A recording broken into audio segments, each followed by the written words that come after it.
Henrik Mølgaard, hjertelig tillykke med sejren. Ja. Hvorfor er det, I vinder? Ja, det er meget, meget små marginaler i dag. Det var fantastisk intens, specielt i anden halvleg.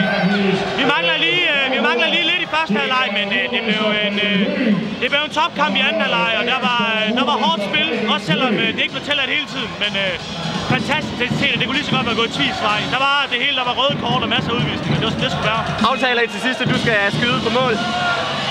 Ja, det gør vi. Og jeg tror også, de andre håbede på, at jeg scorede, men det var ikke sikkert sådan, som det gik i dag. Det var ikke min største kamp, men den gik ind til sidst, og det er det vigtigste. Yes. Kunne du mærke, at fanpatruljen var her? Ja, men det var fantastisk stemning i dag. Det var en skam, der ikke var nogen for Tvis. Vi kunne slet ikke høre dem i halv. Kunne man... Hvor lang tid skal man træne for at kan skyde 116 km i timen?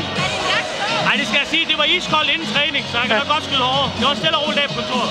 Tusind tak skal du have. Tillykke med sejren. Tak.